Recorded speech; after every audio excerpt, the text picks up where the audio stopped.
Hoje vamos falar sobre ministério terreno de Jesus e vamos falar sobre os ofícios de Jesus.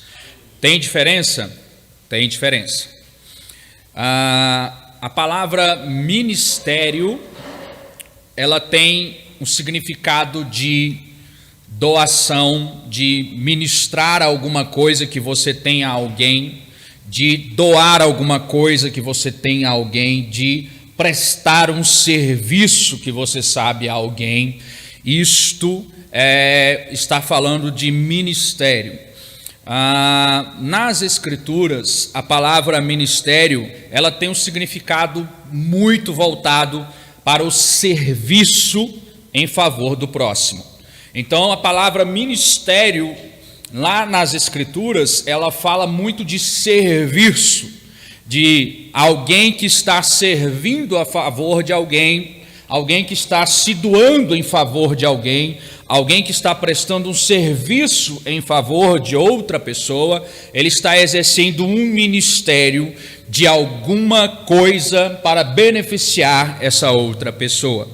Então, quando Jesus veio nesta terra, quando Jesus chegou aqui, ele veio e exerceu um ministério, ele exerceu um serviço em favor da humanidade, ele exerceu um serviço a favor dos homens, ele serviu aos homens, ele se doou aos homens, e ministério fala disso.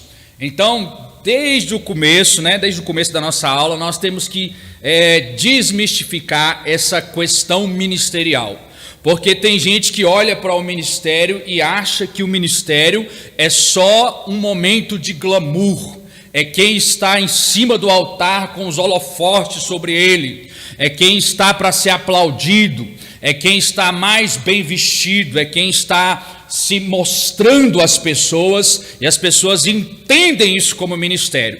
Mas ministério bíblico, ministério nas Escrituras é serviço. Ministério é servir alguém. Então, quando você é chamado para o ministério da igreja, você não está sendo chamado para ser aplaudido. Você não está sendo chamado para ser bajulado, você não está sendo chamado para ser afagado o seu ego. Nossa, como você é bom, nossa, parabéns, você é demais. Não. Quando você é chamado ao ministério, você está sendo chamado para prestar um serviço. Você está sendo chamado para prestar um serviço de Cristo a alguém. Você está sendo chamado para prestar, para se doar, para fazer alguma coisa para o reino, em serviço em favor de alguém. Isto é ministério. Ministério nas Escrituras é isso. Nós devemos desmistificar, porque na atualidade fizeram do ministério pastoral, fizeram do ministério da pregação da palavra, fizeram do ministério da exposição bíblica um palanque de sucesso, um palanque para alguém ganhar dinheiro, um palanque para alguém ser aplaudido, um palanque para alguém para ter visibilidade, alguém para crescer e ter uma mídia em volta dele, para amanhã ser candidato a alguma coisa, para amanhã galgar algum cargo político, para benefício próprio. Isso não é ministério. Ministério foi chamado para servir a causa do reino de Cristo. E Jesus exerceu o ministério aqui na terra justamente para nos dar o exemplo. O exemplo de Jesus é o máximo de ministério que você vai ter nas Escrituras. E se você seguir o exemplo ministerial de Jesus, você vai ter 100% de certeza que você vai estar servindo ao reino de Cristo, sendo fiel e cumprindo o ministério de verdade. Amém, queridos? Ministério é serviço. E ofício, a palavra ofício, ela é um termo designado para alguém que está debaixo da autoridade de alguém. Ou seja, ela é uma palavra muito usada no meio militar. Uma autoridade oficia alguém, dá um ofício a alguém, e a partir daquele momento aquela pessoa, ela tem um ofício, ela é um oficial de uma autoridade que está acima dela. Então o ofício fala de um serviço específico ordenado por alguém superior. O oficial é aquela pessoa que está emanada de autoridade competente, advinda de alguém superior. E nesse sentido, Jesus exerceu 3 ofícios principais. Ele chegou aqui na terra e exerceu pelo menos 3 ofícios principais. O primeiro foi o ofício profético, o segundo foi o ofício sacerdotal, e o terceiro ofício de Jesus é o ofício real, é o ofício da realeza. Jesus é profeta, Jesus é sacerdote e Jesus é rei. Esses 3 ofícios foi designado por uma autoridade superior, Deus o Pai. O incube oficia Jesus para vir à terra, e ele chega aqui como um oficial, um embaixador do Pai, para exercer o ofício profético, sacerdotal e real a favor dos homens.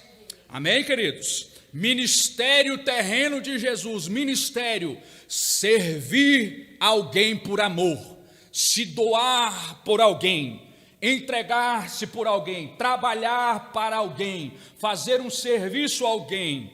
Ofício é uma ordem emanada de alguém superior, com uma função específica, dada para que seja executado um serviço. E Jesus, então, ele exerceu o ministério terreno dele e também exerceu os seus ofícios. Tudo bem até aqui, queridos? Pois bem, vamos trabalhar o ministério terreno de Jesus.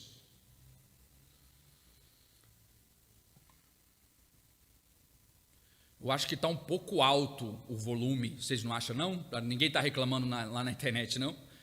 Eu acho que é porque a igreja está um pouco vazia. Então vamos embora.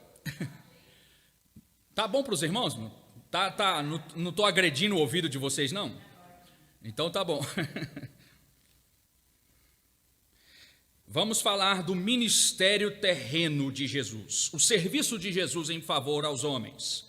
Em primeiro lugar, como um bom obreiro, presta bem atenção, como um bom obreiro, Jesus, para iniciar seu ministério terreno em favor do reino de Deus, ele começou com uma devoção espiritual extrema. Todo obreiro, toda pessoa que é chamada ao ministério, ou que ela tem vocação ao ministério, ela tem que ser alguém que, em primeiro lugar, tenha preocupação devocional com Deus. Essa pessoa, ela tem que ter uma preocupação devocional. A sua pessoa, ela tem que estar em contato com Deus para depois servir. E Jesus não foi diferente. Em primeiro lugar, como obreiro, antes de Jesus exercer seu ministério, Jesus tinha uma devoção extraordinária. Primeiro de tudo, ele orava constantemente. Jesus orava constantemente. Então fica frisado e gravado que não existe ministério sem oração. Não existe obreiro que tenha qualidade para trabalhar no reino sem oração. A oração é o quesito número 1 para alguém que queira chegar no ministério.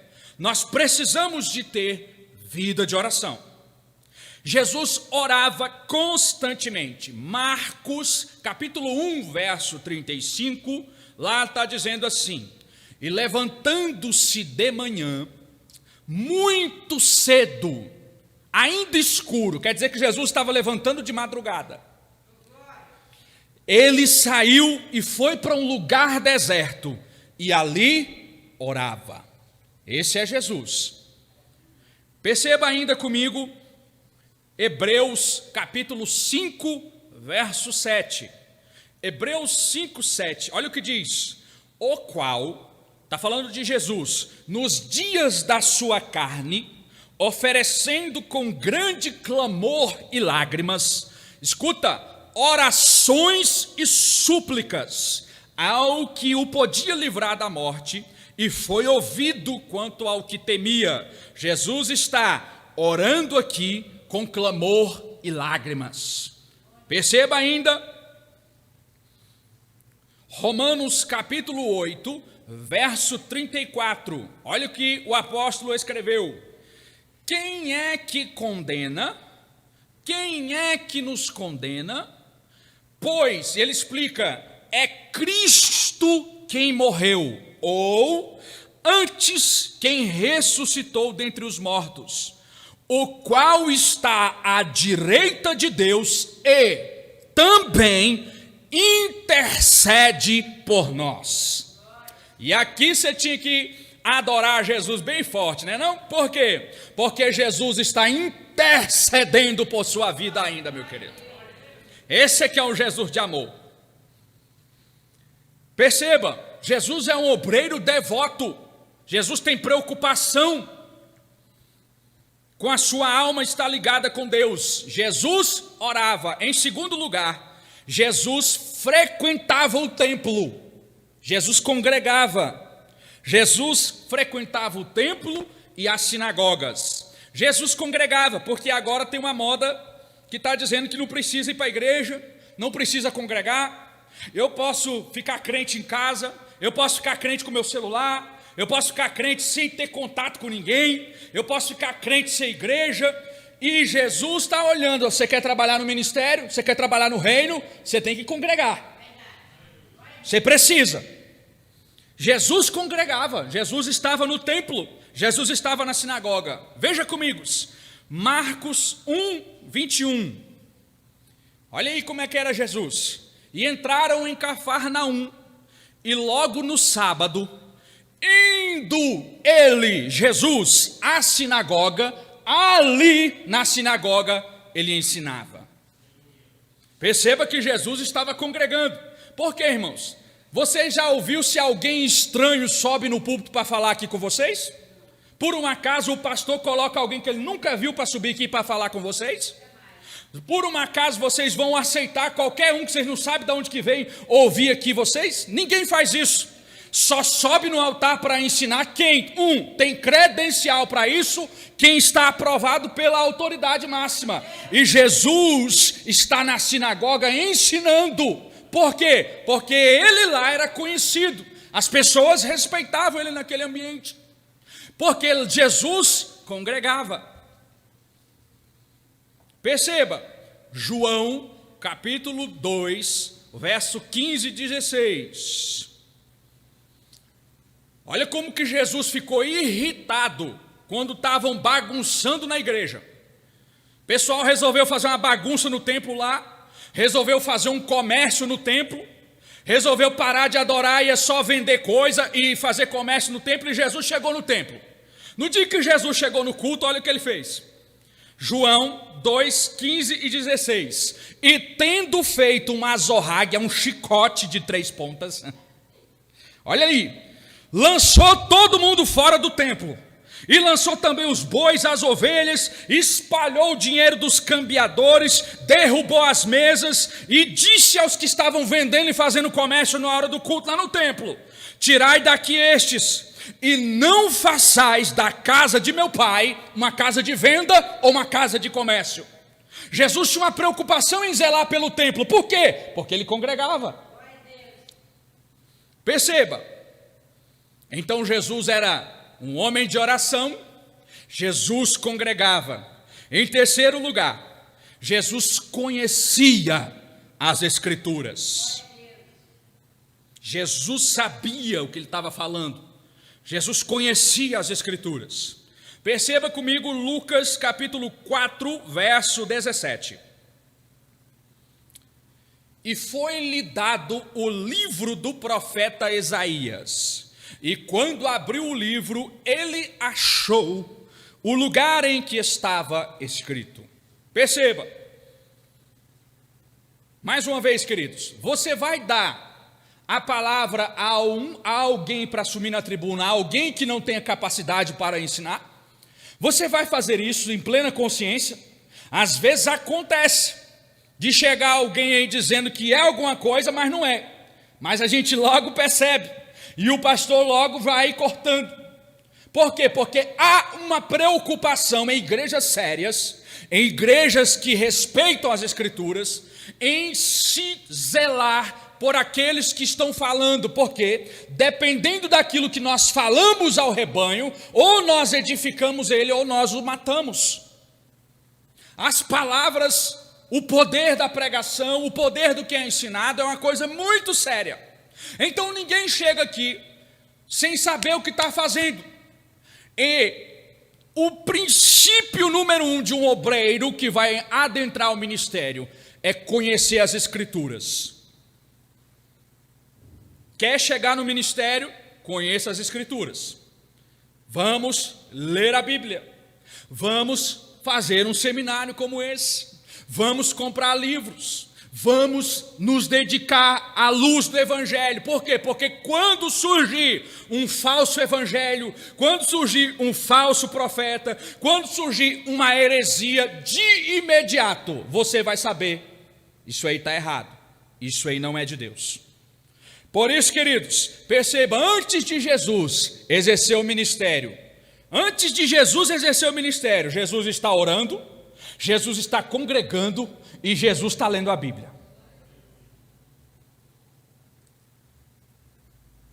É interessante a gente frisar isso porque, irmãos, está cheio de gente achando que o ministério é tirar foto, achando que o ministério é fazer vídeo, achando que o ministério é aplauso, e ele não está nem um pouco preocupado com a oração, não está nem um pouco preocupado com a vida de santidade, ele não está preocupado em conhecer as Escrituras, ele está preocupado com o marketing digital, ele está preocupado com o canal que está sendo feito, ele está preocupado com a imagem dele projetada, como que ele está aparecendo para as pessoas. E nós precisamos entender que o ministério vai exigir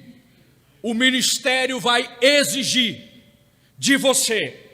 Se quer trabalhar no reino, você vai precisar de orar, vai precisar de conhecer as Escrituras e vai precisar de congregar para sentir o amor dos irmãos quando a coisa apertar.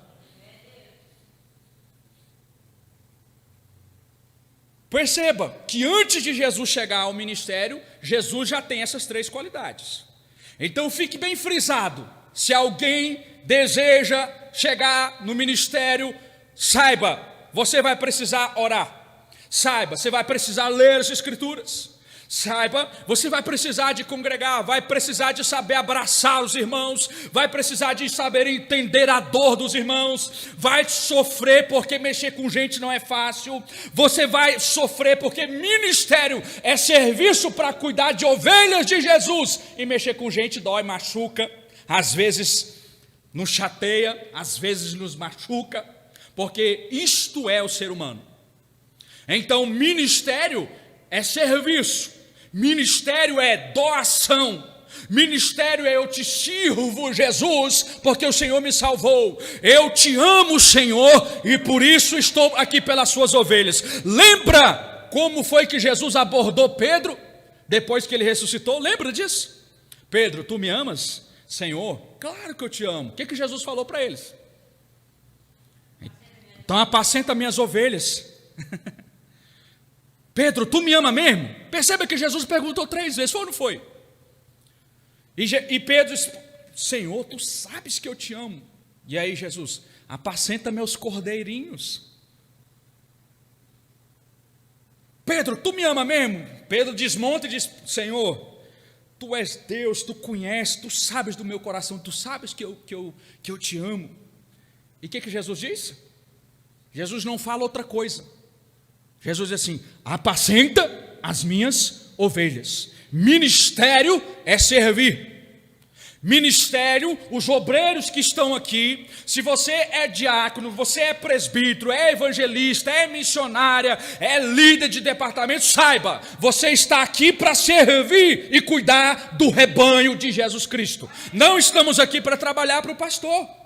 Nós não estamos aqui para trabalhar para a igreja no sentido de ser reconhecido. Não, não. Você está trabalhando para o dono das ovelhas. E ministério é isso. E aí Jesus começou então a exercer o ministério. Você quer ver como Jesus trabalhou muito ministerialmente, no terreno falando? Lucas 22, 27, você vai encontrar o Jesus diácono. A palavra diácono, ela vem de uma raiz que significa servir, serviço com amor, servir com doação voluntária. Perceba o Jesus diácono, Lucas capítulo 22, verso 27.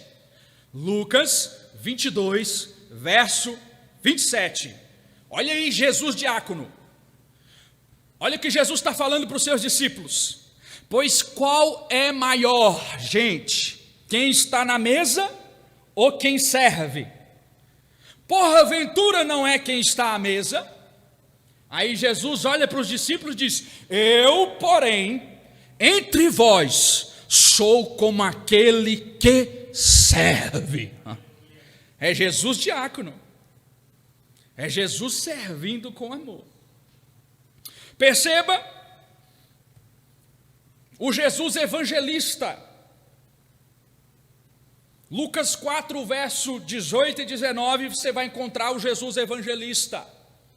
O Jesus evangelista. Olha o que diz o texto, Lucas 4, 18 e 19. O Espírito do Senhor está sobre mim, pois que me ungiu para evangelizar os pobres, enviou-me a curar os quebrantados de coração, e enviou-me a pregar a liberdade aos cativos, restauração de vista aos cegos, e pôr em liberdade os oprimidos, e anunciar o ano aceitável do Senhor. Glória a Deus. É o Jesus evangelista, é o Jesus pregador. Perceba que Jesus está servido. Perceba ainda Efésios 2,17, Jesus evangelista.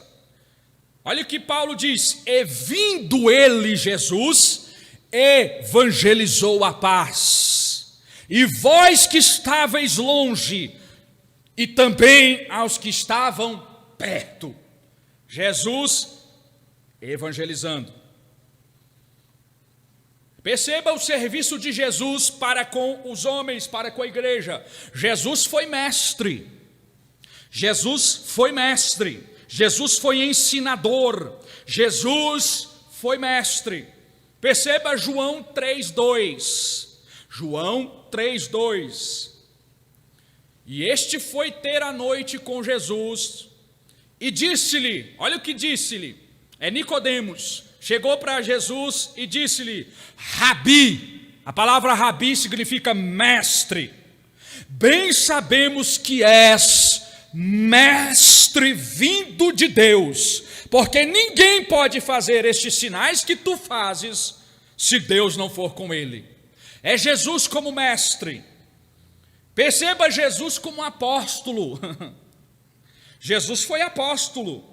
A palavra apóstolo vem de uma raiz que significa embaixador, ou representante, ou enviado.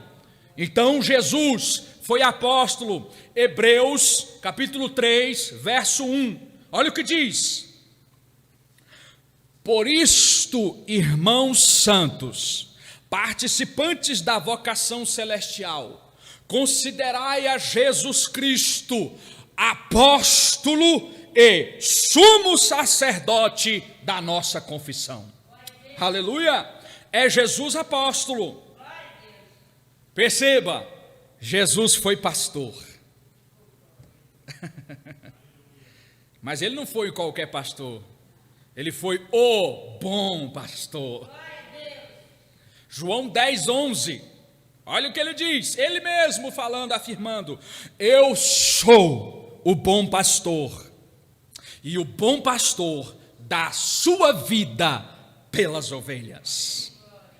Perceba 10:14, João 10:14. Jesus mais uma vez se afirma: eu sou o bom pastor e conheço as minhas ovelhas, e das minhas ovelhas eu sou conhecido.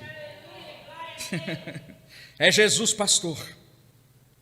Perceba que Jesus, enquanto esteve na terra, ele exerceu o ministério quase que completo para a igreja que estava nascendo. Jesus foi diácono, Jesus foi apóstolo, Jesus foi evangelista, foi mestre, foi pastor. Jesus está dando exemplo de como nós servimos o rebanho de Deus. Nós concluímos essa parte, o ministério terreno de Jesus. Enquanto Jesus esteve na terra, Jesus foi completo em favor do seu povo, em favor do seu rebanho, em favor do serviço ministerial. Atuou na diaconia, atuou no apostolado, atuou no pastorado, atuou no evangelismo, atuou no discipulado e no ensino, dando o exemplo de tudo como nós devemos ser e exercer o nosso ministério. Amém, queridos? Por que Jesus fez isso? Por amor a nós, por amor à igreja, por amor aos salvos, por amor àqueles que creriam no seu sacrifício. Seja em qual função nós estivermos, irmãos, nós devemos ser obreiros de valor, incansáveis na oração, consagração, leitura das Escrituras e na congregação entre os santos. Amém, queridos? Tudo bem até aqui? Perceba, esse é o ministério terreno de Jesus. Chegou para servir o rebanho, chegou para se doar à igreja ministerialmente falando, chegou para se doar às suas ovelhas no ministério falando. Ele se doou ao rebanho, dando exemplo para que nós seguíssemos as suas pisaduras. Agora nós vamos falar sobre os ofícios de Jesus. Jesus, além de atuar nesse ministério, além de atuar ministerialmente na terra, exercendo essas funções com a igreja, com o rebanho, com suas ovelhas, Jesus estava incumbido de 3 ofícios principais por Deus, o Pai, em favor dos seus servos, em favor da igreja. Os ofícios são funções específicas, estabelecidas por Deus Pai em sua missão. Jesus chegou aqui com uma missão exclusiva. Qual foi a missão de Jesus? Qual foi a missão de Jesus? A principal missão de Jesus: morrer na cruz do Calvário para lhe dar salvação. Jesus não veio aqui para dar carro para você, faculdade, beleza, status, riqueza. Não. Ele chegou aqui com uma preocupação: vou levar a sua alma para o céu, vou salvar a sua vida. E essa missão carecia desses ofícios. Não tem salvação se esses ofícios não fossem exercidos por Jesus.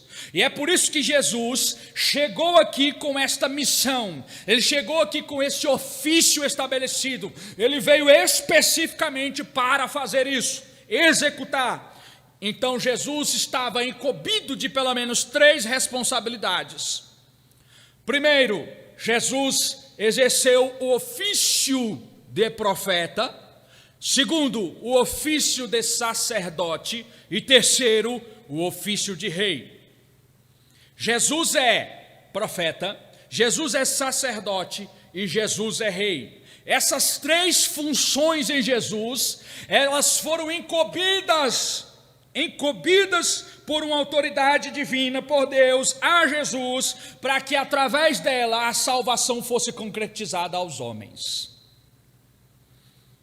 Vamos falar primeiro então do ofício profético de Jesus. Antes de começarmos a falar do ofício profético, vamos entender um pouquinho aqui sobre o conceito de profeta. O Velho Testamento, queridos, emprega pelo menos 3 palavras para a palavra profeta. A primeira é Navi, a segunda é Roê, a terceira é José. E todas elas carregam um significado de alguém que está envolto com a autoridade divina, e então ele enxerga e vê aquilo que Deus está vendo. E por isso que em algumas traduções mais antigas da Bíblia, a palavra profeta foi substituída por vidente, que é a palavra aquele que vê além, vidente.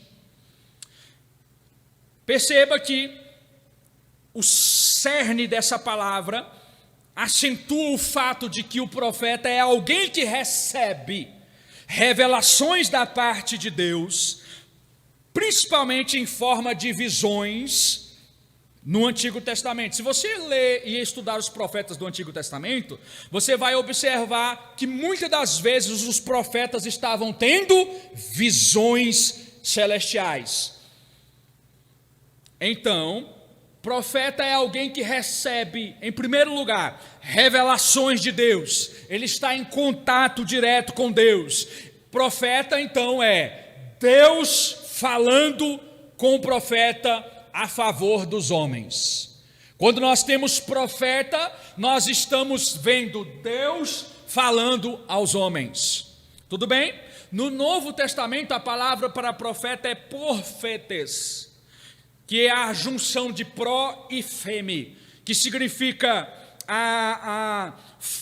não significa exatamente falar de antemão, mas significa proferir a vontade divina.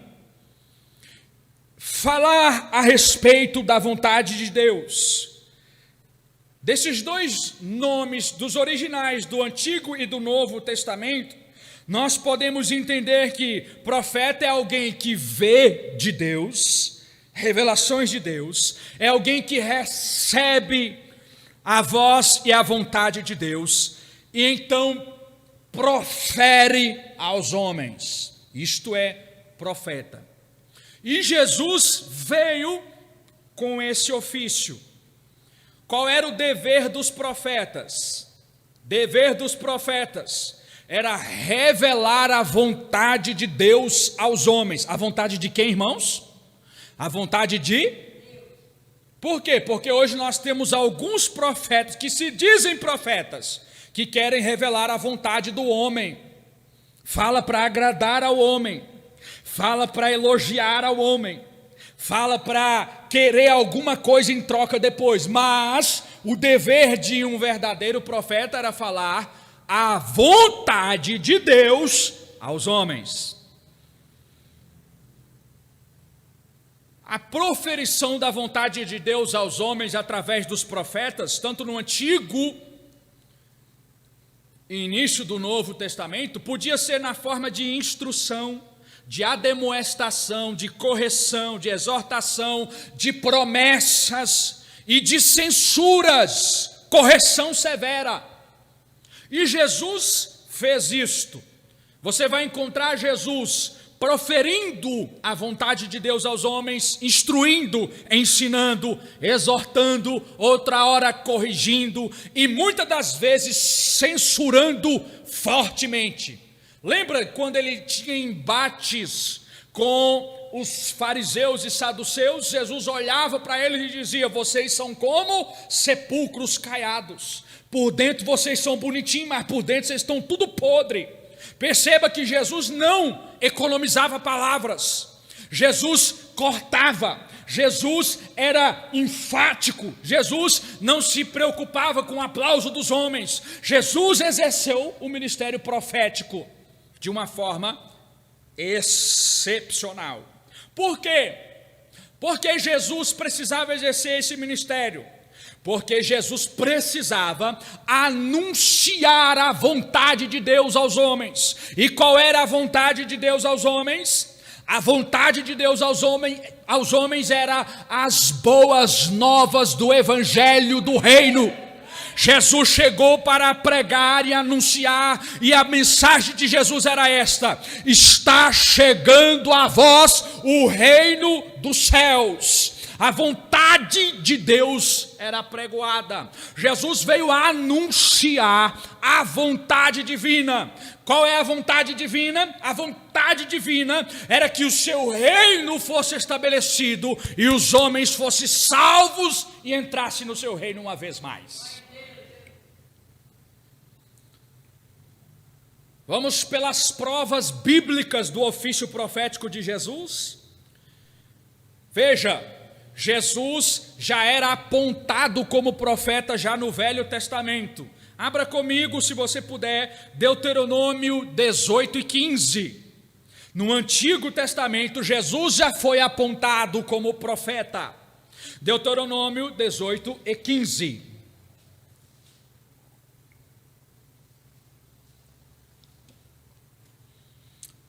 Olha o que o texto diz: o Senhor teu Deus te levantará um profeta no meio de ti, no meio de teus irmãos, como eu. É Moisés que está falando no texto.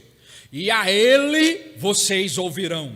Moisés estava já fazendo referência a Jesus como profeta que viria. E isto foi cumprido no Novo Testamento. Abra comigo Atos dos Apóstolos, capítulo 3, verso 22 e 24. Veja como a palavra se cumpriu na pessoa de Jesus. Olha o que o texto diz. Atos 3, 22 e 24.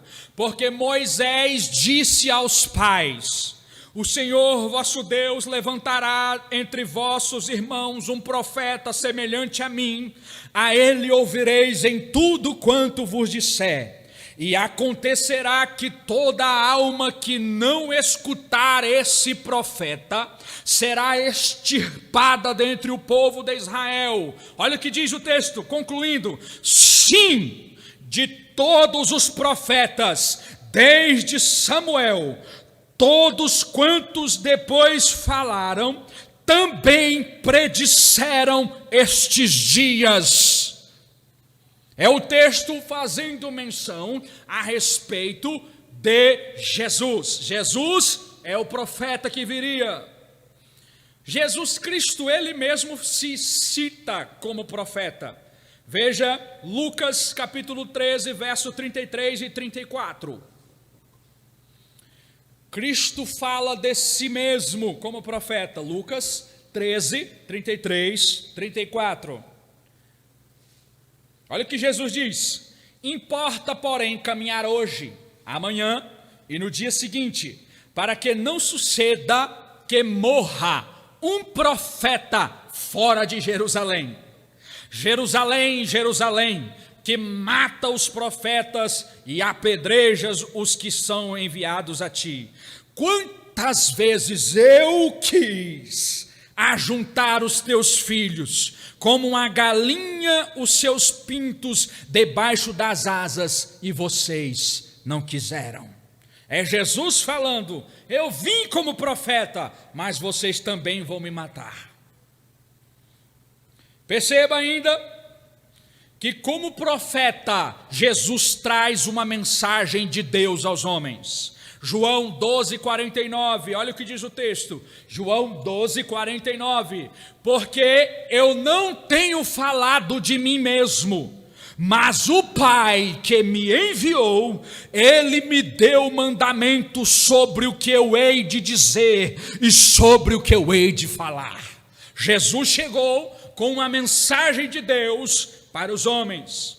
Como profeta, Jesus predisse coisas futuras. É só você pegar depois na sua casa e ler Mateus 24 em diante, você vai ver Jesus o profeta profetizando ao futuro. Mas eu quero ler os versículos 4 até o 8. Olha o que diz Mateus 24, do 4 ao 8.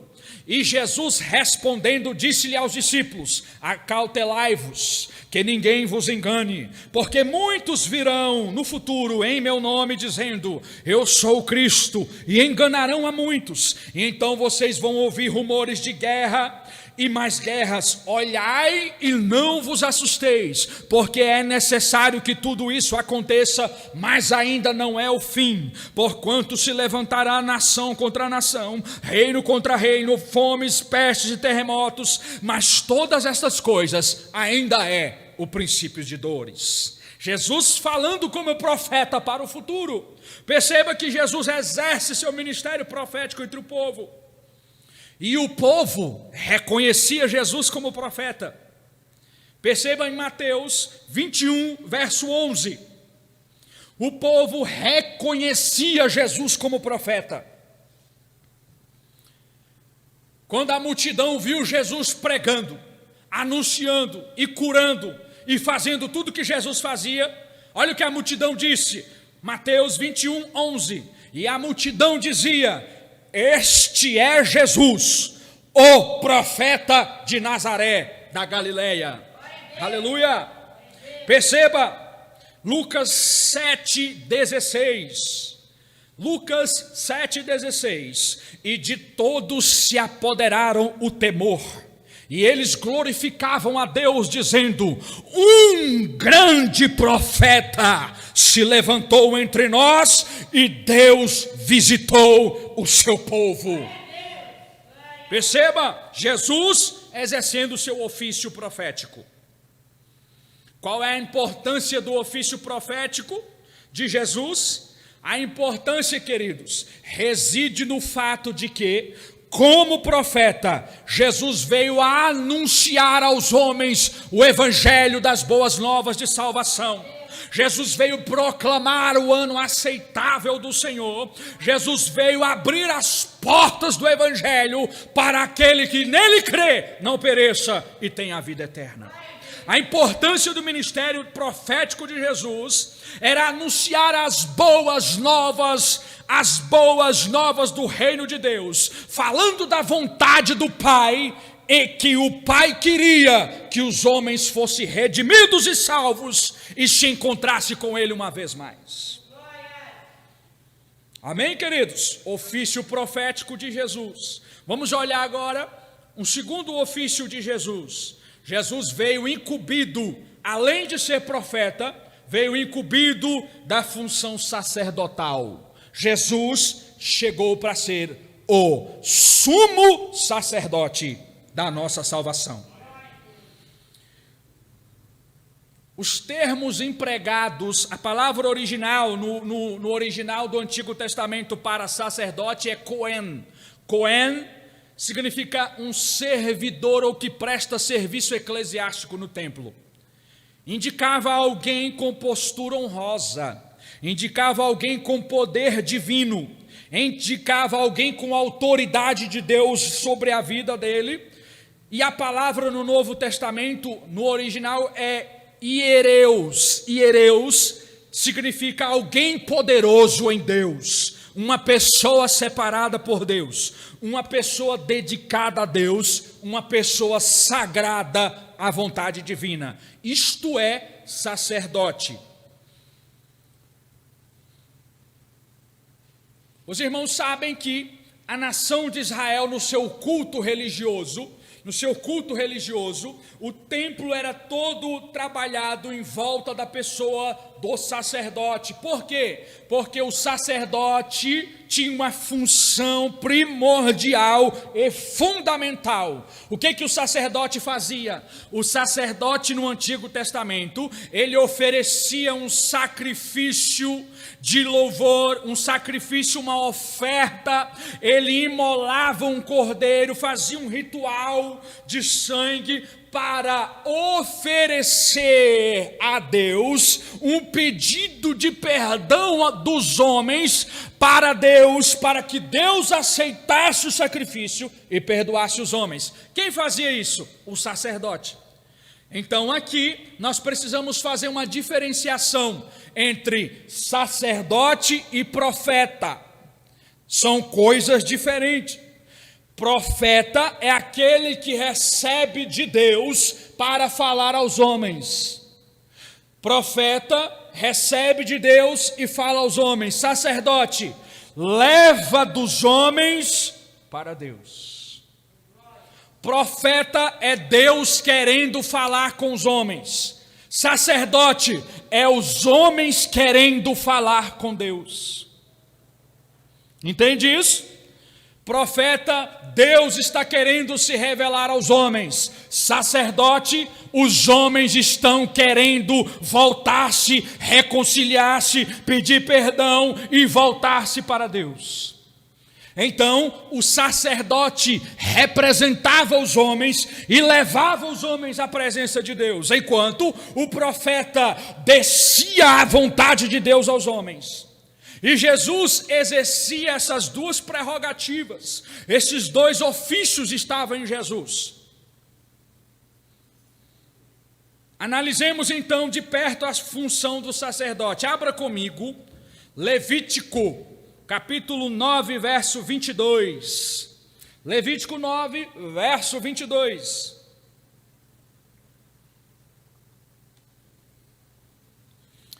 Função do sacerdote.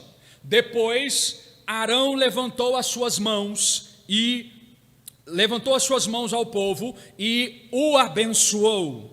Desceu, e havendo feito a expiação pelo pecado, e o holocausto e a oferta pacífica para o povo. Perceba ainda Hebreus, capítulo 5, verso 1. Veja a função do sacerdote. Porque todo sumo sacerdote tomado dentre os homens é constituído a favor dos homens nas coisas concernentes a Deus. Para quê? Para que ofereça dons e sacrifícios pelos pecados dos homens.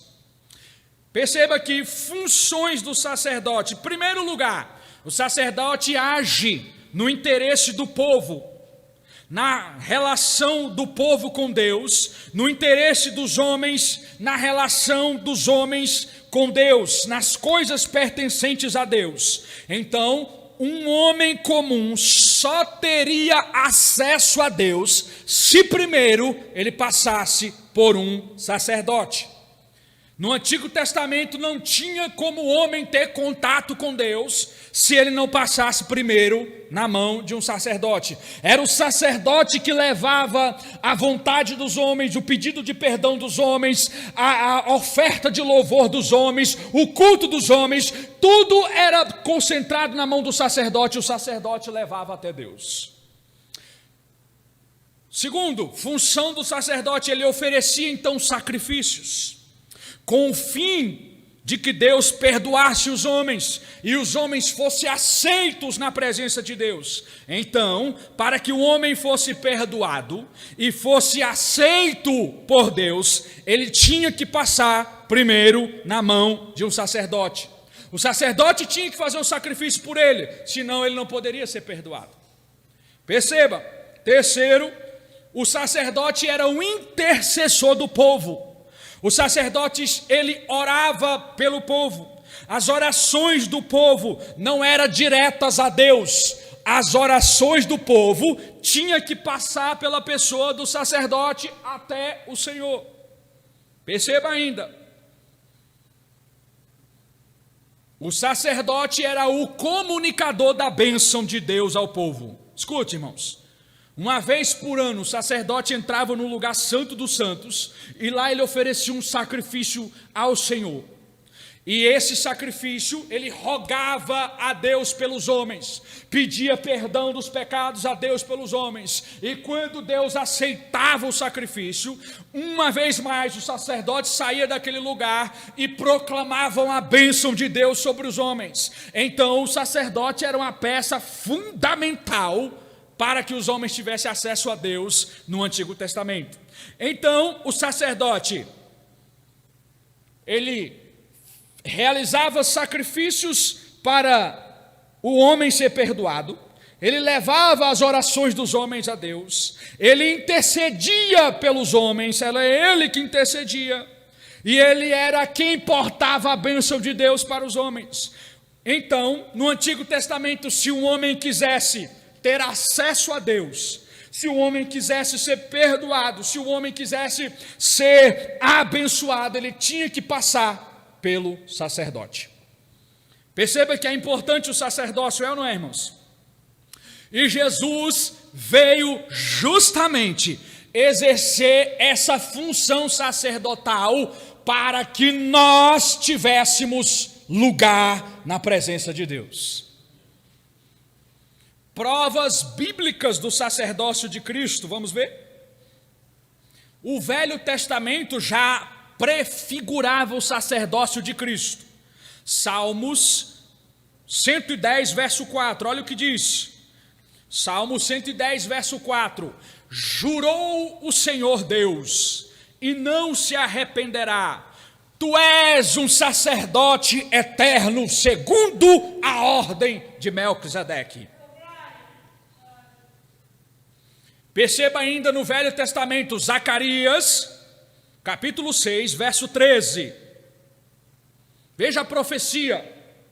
Ele mesmo, falando de Jesus, apontando para Jesus, ele mesmo edificará o templo do Senhor, e ele levará a glória, e assentar-se-á no trono e dominará, e será sacerdote no seu trono, e o conselho de paz haverá entre ambos os ofícios. Perceba então que no Novo Testamento o sacerdócio de Cristo é ratificado. Abra comigo, se você puder, Hebreus, capítulo 4, verso 14. Veja, sacerdócio de Jesus, Hebreus, capítulo 4, verso 14.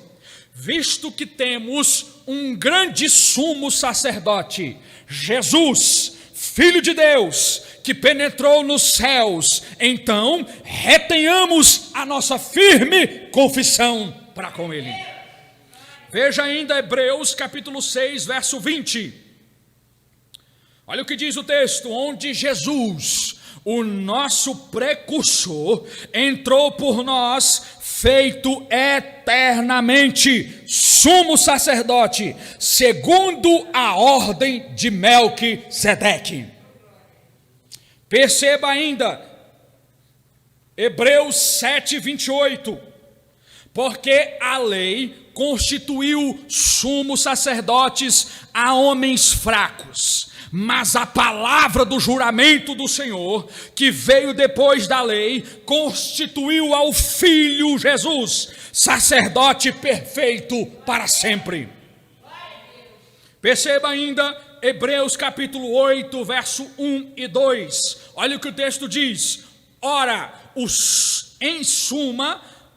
resumo, em suma, do que temos dito é isto, que temos um sumo sacerdote tal, que ele está sentado nos céus, à destra do trono da majestade. Ele é ministro do santuário, do verdadeiro tabernáculo, a qual o Senhor Deus fundou, e não o homem. Ele está dizendo, o sacerdócio de Jesus é muito superior ao sacerdócio dos homens. Perceba que o sacerdote tinha que levar um sacrifício. Era ou não era? Tinha que levar um sacrifício, tinha que sacrificar um animal, derramar sangue, fazer um ritual para que Deus pudesse aceitar os homens naquela época. Mas quando Jesus chegou, quando Jesus, o nosso sumo sacerdote, chegou, ele chegou para realizar de uma vez por todas, como sumo sacerdote que é, um único sacrifício genuíno, real e verdadeiro. E ele então derrama sacrificialmente seu sangue de uma vez por todas, para que nós pudéssemos sermos aceitos. A obra sacrificial de Jesus. É por isso que ele tinha que trazer esse ofício. Abra comigo, se você puder, Hebreus capítulo 5, de 1 a 10. Hebreus capítulo 5, de 1 a 10. Eu vou ler e os irmãos prestem bem atenção. Olha aqui. O ministério de Jesus como, o ofício de Jesus como sumo sacerdote, realizando o sacrifício vicário. Porque todo sumo sacerdote tomado dentre os homens e constituído a favor dos homens nas coisas concernentes a Deus, para que ofereça dons e sacrifício pelos pecados, e possa compadecer-se ternamente dos ignorantes e errados, pois também ele mesmo está rodeado de fraqueza. Está falando do sacerdócio dos homens. Olha o que diz o texto: e por esta causa deve o sacerdote humano, o homem, deve, portanto, executar tanto pelo povo como também por si mesmo a oferta pelos pecados, e ninguém toma para si esta honra, senão aquele que é chamado por Deus, como Arão foi. Aí ele vai dizer agora o sacrifício de Jesus. Olha o sumo sacerdote Jesus. Assim também Cristo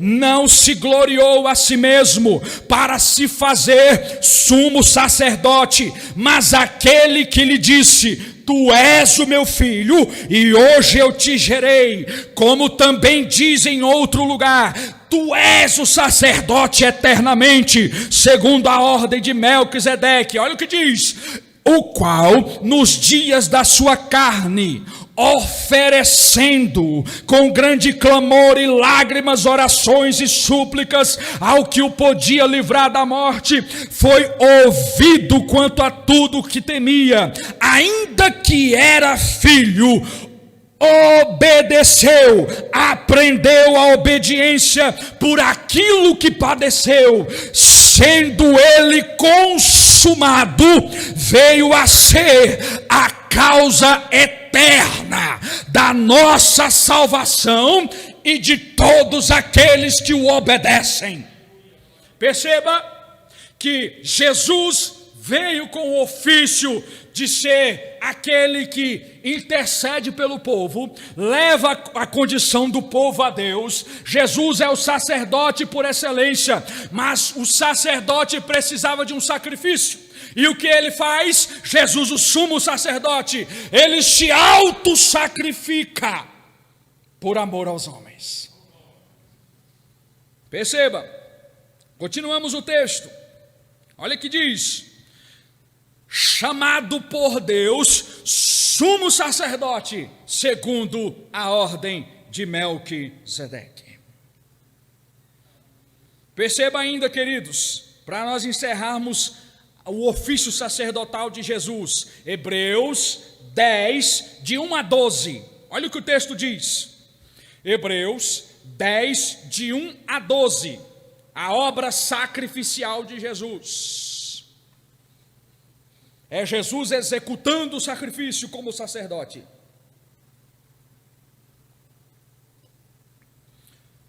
Hebreus, capítulo 10, de 1 a 12. Porque, tendo a lei a sombra dos bens futuros, e não a imagem exata das coisas, nunca, pelos mesmos sacrifícios que continuamente se oferecem cada ano, podem aperfeiçoar os que a eles se chegam. Está falando do sacrifício do Antigo Testamento. Doutra maneira, teriam deixado de oferecer, porque purificados uma vez, os ministrantes nunca mais teriam consciência de pecado. Nestes sacrifícios, porém, do Antigo Testamento, cada ano se faz a comemoração dos pecados. Porque, ele diz, é impossível que o sangue de touros e de bodes tire pecado. Por isto, entrando no mundo, diz: sacrifício e oferta não quiseste, mas corpo me preparaste. Holocaustos e oblações pelo pecado não te agrada. Então disse: eis aqui venho. No princípio do livro está escrito de mim, para fazer, ó Deus, a tua vontade. Como acima diz: sacrifício, oferta e holocaustos e oblações pelo pecado não quiseste e nem te agradaram, os quais se oferecem segundo a lei mosaica. Então disse: eis aqui venho para fazer, ó Deus, a tua vontade. Tira o primeiro para estabelecer o segundo, é Jesus, na qual vontade temos sido santificados pela oblação do corpo de Cristo Jesus, feito uma única vez. Assim, todo sacerdote aparece cada dia, ministrando e oferecendo muitas vezes os mesmos sacrifícios que nunca podem tirar pecado. Mas este, falando de Jesus, mas este Jesus, havendo oferecido para sempre um único sacrifício pelos pecados, está assentado à direita de Deus, o Pai. A obra sacrificial de Jesus, qual era, irmão Marcelo? Os sacrifícios do Antigo Testamento não poderiam, de uma vez por todas, trazer a aceitação de Deus para os homens. Mas quando Jesus chegou, que se auto-sacrificou, o seu sangue foi vertido, então a partir desse momento, nós todos fomos aceitos por Deus. Qual a importância do ofício sacerdotal de Cristo? Toda.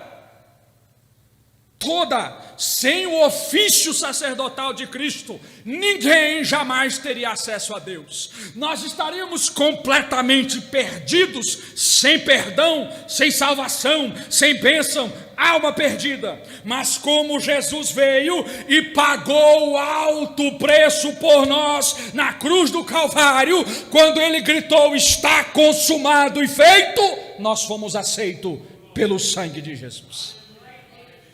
Importância do ofício sacerdotal. Tudo bem, queridos? Terceiro ofício de Jesus. Jesus veio para ser rei. Jesus veio para ser rei. Na qualidade da segunda pessoa da Trindade que Jesus, o Filho eterno de Deus, naturalmente ele compartilha com Deus o Pai o trono e domina sobre tudo. Mas, ainda além disso, Salmos 103, verso 19. Olha o que diz: o Senhor tem estabelecido o seu trono no céu, e o seu reino domina sobre tudo. As Escrituras apontam Jesus como rei ou como cabeça. Perceba Lucas 1, 32 e 33. É o anjo falando a respeito de Jesus. Perceba que em Lucas 1, 32 e 33, Jesus ainda era apenas um bebê. Mas o anjo está falando a respeito de quem ele seria. Olha o que diz: e este será grande, ou a profecia está comunicando, este será grande, e será chamado Filho do Altíssimo, e o Senhor Deus lhe dará o trono do rei Davi seu pai, e ele reinará eternamente na casa de Jacó, e o seu reino não terá fim. Perceba, Jesus é rei. Apocalipse 19 e 16, o texto mais clássico da realeza de Jesus, né, irmãos? O que a gente tem aqui? Nós temos aqui Jesus depois da ressurreição, o Jesus que está com todo o poder na mão. Olha o que o texto diz. É João vendo a imagem de Jesus. É João vendo a imagem de Jesus. Apocalipse 19 e 16, olha o que diz o texto. E no manto e na sua coxa está escrito este nome. Qual é o nome? Rei dos reis e Senhor dos senhores. Este é Jesus.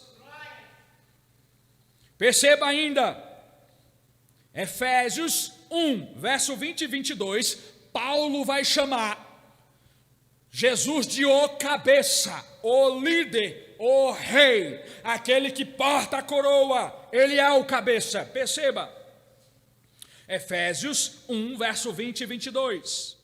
Olha o que o texto diz: que manifestou em Cristo, ressuscitando-o dentre os mortos e pondo à sua direita nos céus, acima de todo principado e poder e potestade e domínio, e de todo o nome que se nomeia, não só neste século, mas no século vindouro. Está falando da grandeza de Jesus. Olha o que diz o texto: e sujeitou todas as coisas debaixo dos seus pés, e sobre todas as coisas o constituiu como cabeça e cabeça da igreja. E aqui a gente louva a Deus e é feliz demais. Por quê? Porque o nosso cabeça é rei. Aleluia! O reino de Cristo, ele é presente, é agora. E quando nós estamos falando de presente agora, nós estamos falando do reinado de Cristo, enquanto o reino espiritual no coração dos crentes, no seio da igreja. No momento atual da igreja, o reino de Cristo é estabelecido em nossos corações. Quem aqui tem Jesus como rei? Mateus 12, verso 28. Olha o que Jesus diz. É para o presente. Olha o que Jesus diz: mas se eu expulso demônios pelo Espírito de Deus, então logo é chegado a vocês o reino de Deus. Perceba, olha o que o texto de Colossenses capítulo 1, verso 13 e 14 diz. Paulo reconhecendo o reinado de Jesus. Colossenses 1, 13 e 14, olha o que o texto diz: o qual nos tirou da potestade das trevas e nos transportou para onde? Para o reino do Filho do seu amor, em quem temos a redenção pelo seu sangue, a saber, a remissão dos nossos pecados. É no reino de Cristo que nós temos a remissão dos pecados. Perceba que o reinado de Cristo, além de ser presente agora e espiritual, ele também será um reinado futuro e físico estabelecido nesta terra ainda um dia. E aqui o governo de Cristo será estabelecido ainda, e esta é a promessa que a igreja aguarda para o futuro, para a nossa eternidade. Olha o que o texto de 2 Timóteo diz, 2 Timóteo, capítulo 2, verso 11 e 12. 2 Timóteo 2, 11 e 12. Palavra fiel é esta, qual é? Que se morrermos com ele, também com ele viveremos. Se sofrermos com ele, também com ele reinaremos. Mas se o negarmos, ele também nos negará. Perceba, Paulo reconhecendo o reinado de Jesus. Apocalipse 20, verso 4. E aqui é o reinado que ainda virá, num futuro escatológico, futuramente, inclusive, né? Nesse curso, futuramente, nós vamos trabalhar escatologia e nós vamos detalhar essas questões do reinado vindouro de Cristo, Cristo retornando para arrebatar a igreja reinando com Cristo, o reinado de Cristo, a estabeleção da glória e manifestação real do Cordeiro. Ainda virá no nosso curso futuramente, amém, queridos? Mas perceba o texto para comigo, Apocalipse capítulo 20, verso 4, olha o que João escreve. E vi tronos, e assentaram-se sobre eles, e foi-lhes dado o poder de julgar, e via as almas daqueles que foram degolados pelo testemunho de Jesus e pela palavra de Deus, que não adoraram a besta, nem a sua imagem, e não receberam o sinal em suas testas, nem em suas mãos. Olha o que diz: e viverão e reinarão com Cristo durante 1000 anos. Perceba qual a importância do ofício real de Jesus, qual a importância da realeza de Jesus. A importância, queridos, é a estabilidade eterna do reinado maravilhoso de Jesus. A importância reside em que Jesus, como rei, vai trazer a garantia de que não mais pereceremos sob o pecado. A garantia do reinado de Jesus, ela vai trazer uma garantia real de que o diabo não mais nos afetará em nada, pois o reino eterno de Jesus nos garantirá para sempre um reinado de paz e de vida para a eternidade. Perceba que esses 3 ofícios de Jesus é de suma importância para nós. Primeiro, o ofício profético. Jesus anunciou aos homens o evangelho, a boa nova, a vontade de Deus. Segundo, ele executou o plano de salvação e foi o sumo sacerdote quando entregou o seu corpo em sacrifício para que nós pudéssemos ser aceitos. Terceiro, Jesus como rei garantirá a nossa vida eterna para com ele. Então, sem Jesus, nós não temos nem passado, nem futuro, nem presente, mas com Jesus, pelos seus ofícios reais, nós temos salvação e garantia eterna. Amém, queridos? Perceba então, para a gente concluir, como profeta, Cristo chegou para anunciar a voz da salvação aos homens. Como sacerdote, Cristo veio se auto-sacrificar no nosso lugar em favor dos homens. Como rei, Jesus voltará, estabelecerá seu domínio eterno e toda a igreja salva com ele, reinará para sempre com ele. Então notemos, irmãos, para a gente concluir, que os ofícios de Jesus representam a obra completinha de Jesus por nós, é ou não é? A obra completa de Jesus por nós. Veio por nós, se sacrificou por nós e voltará por nós. Representa a obra de Cristo pelo homem na sua forma mais completa. Amém, queridos? É por isso que Jesus carrega o título de o Alfa e o Ômega. É por isso que ele carrega o título de eu sou o primeiro e o último, o princípio e o fim. É por isso que João escreveu e disse: todas as coisas foram feitas por ele e para ele e por meio dele. Louvado seja o nome do Senhor. Fique de pé, queridos, vamos orar. Vamos encerrar. Glória a Deus. Os irmãos estão bem? Felizes com Jesus? Ah, irmão, Jesus desse é maravilhoso demais, é ou não é, irmão? Por que, irmão Marcelo? A gente não precisou fazer nada para estar aqui. Para pensar. Fez tudo por nós, é ou não é? Tudinho por nós.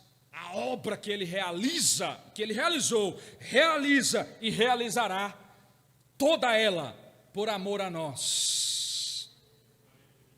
E é por isso que nós confessamos ele como rei, e que nós o amamos, e que nós o servimos. Amém? Deus abençoe os irmãos, Deus abençoe os irmãos que estão assistindo na internet. Muito obrigado pela atenção, muito obrigado por a consideração.